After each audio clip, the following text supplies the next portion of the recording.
Hold your applause. Good job. My name's Ian, like she said. I like to write dick jokes for strangers, and this is a bunch of shit I'm going to say right now, out loud, to your faces right now. You guys might recognize me from my other roles as a guy in the back of the bar who stares at you furtively, awkwardly from across the room and doesn't say anything for the entire night. Or also the guy who can't quite figure out how to stand correctly at all.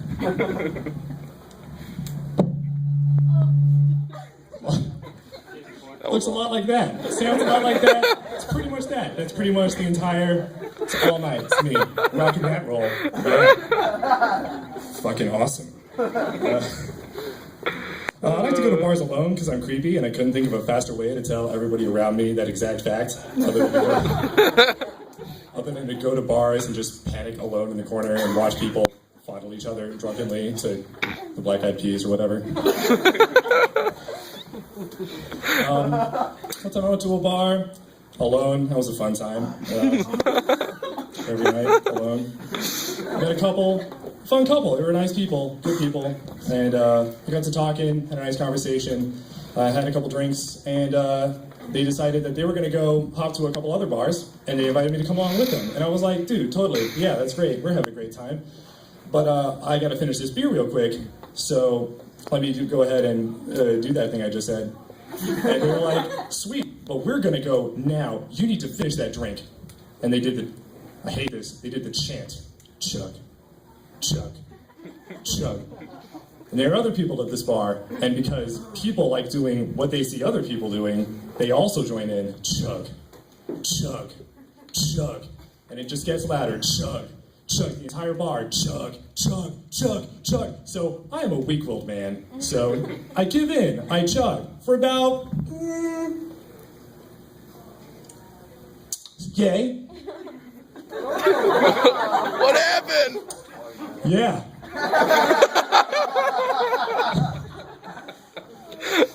Oh, yes. I wrote that. You're proud? I like that.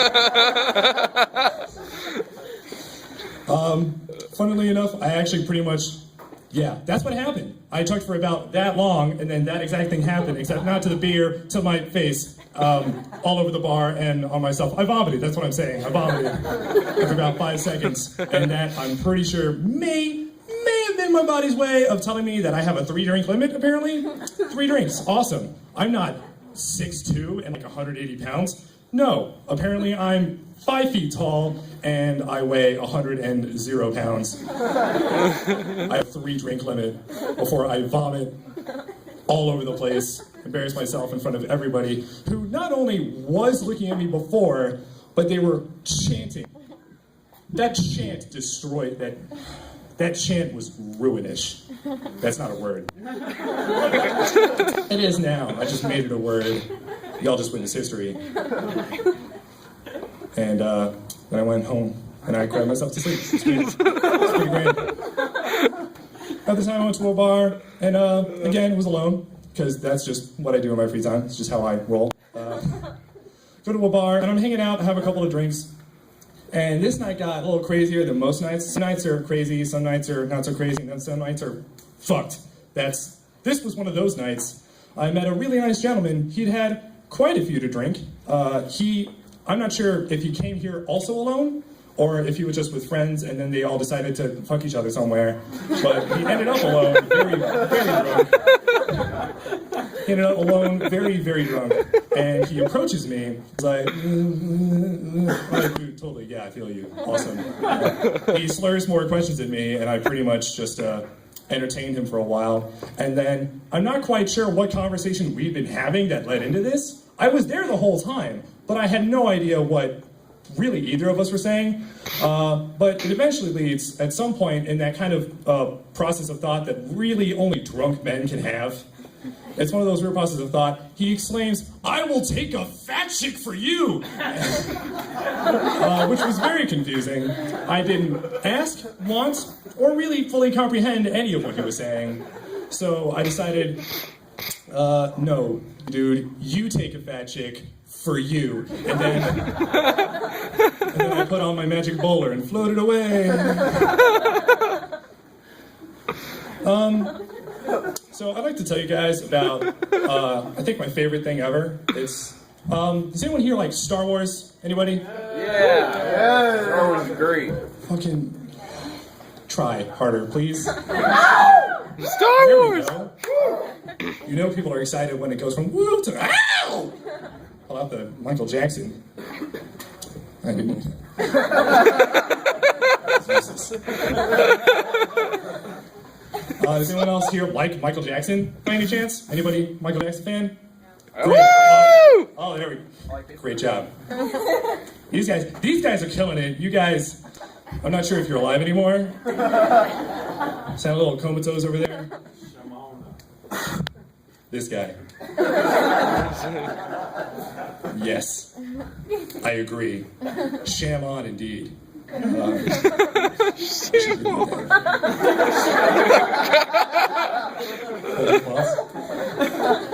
Good job.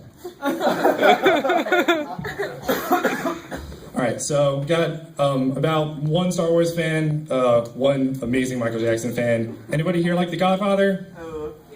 Yes. That was some, all right, subtle. I like it. Low key. Do you ever wonder if what would happen if you decided to mash all three of those things together into my favorite thing ever? Because that exists. That's a real thing, and people watch it every day. It's called Captain EO, and it's my favorite thing ever. Let me describe to you what Captain EO is. Captain EO was a 17-minute long, completely batshit insane music video for Michael Jackson, directed by Francis Ford Coppola, who directed The Godfather, by the way. I don't know if that was... And produced by George Lucas. And I love this because it's one, batshit crazy, absolutely awful, and I'm pretty sure was the beginning point of the entire downfall of all three of their careers. Because this is like 80s, so this is like right after George Lucas got famous for making Star Wars, so he's considered to be killing it. He's considered to be really, really famous and really, really good. Prequel trilogy hadn't quite happened yet. Godfather Part 3 hadn't quite happened yet. And Michael Jackson was still staged. There's like 3 stages of Michael Jackson, I think. There's 3 stages. And the first one is like young, really happy, we're gonna throw young Michael Jackson. Then there's 80s, Shamo Michael Jackson. Ow! That Michael Jackson. And then he contracts level 3 Michael Jackson, which, as we all know, was fatal.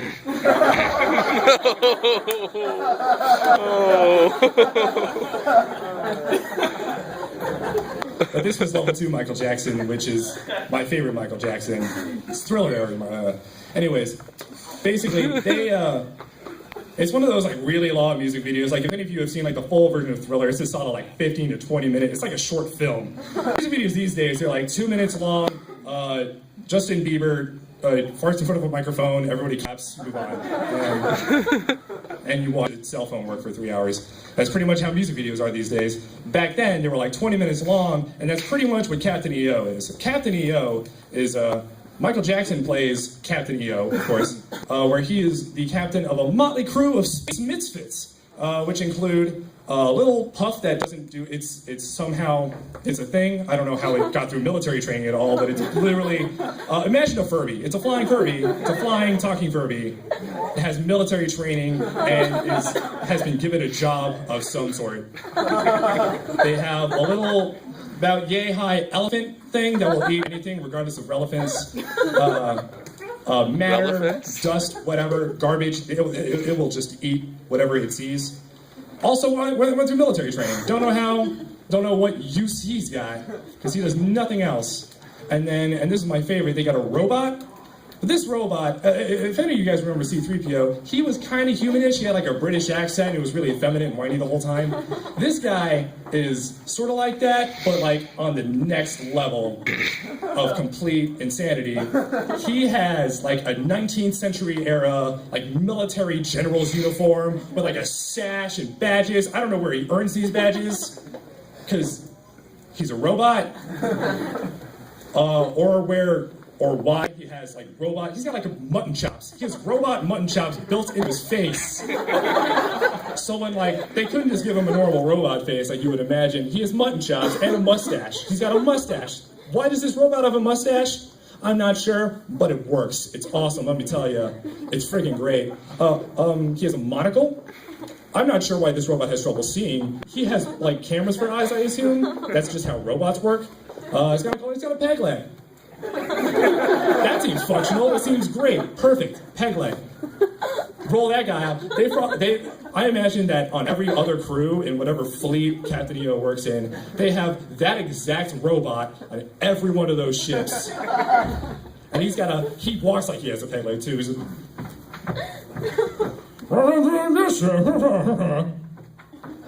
that's a robot. That's a thing that was built to be functional, and that's it. That's all it does. That's all it can do. That's all it does. It eventually turns out it's a base transformer. It transforms into a base later on. They crash land onto this planet by accident. Turns out it's the planet they were aiming for, but whatever. Who cares about logic or anything making sense in these?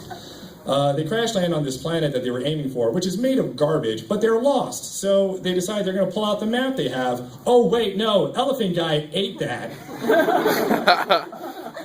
Again, military, you think, like, if any of you guys have been through military training, I'm pretty sure at least a few of you have. I don't know.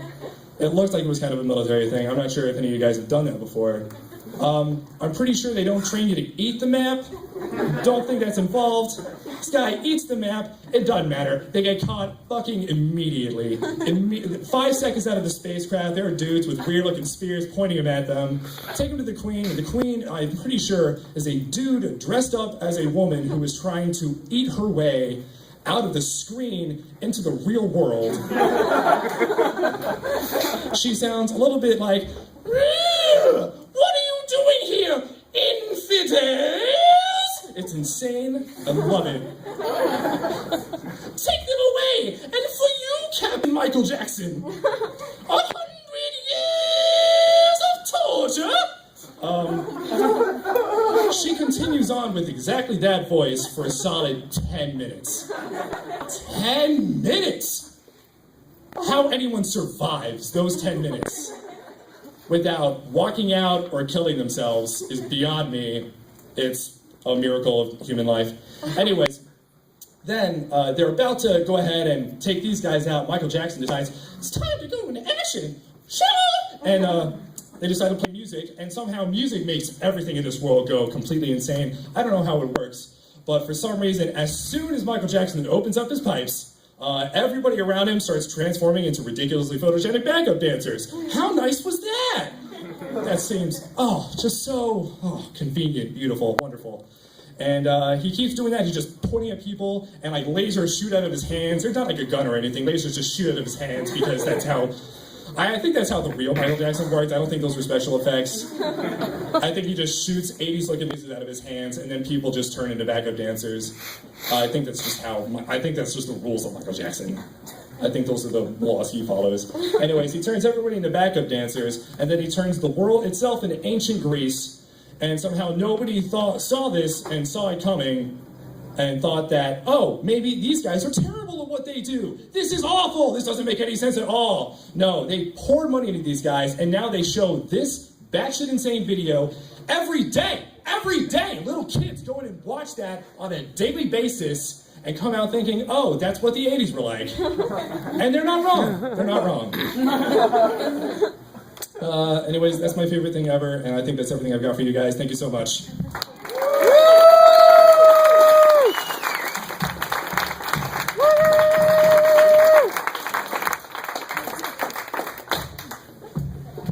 Chug, chug, chug, chug, chug.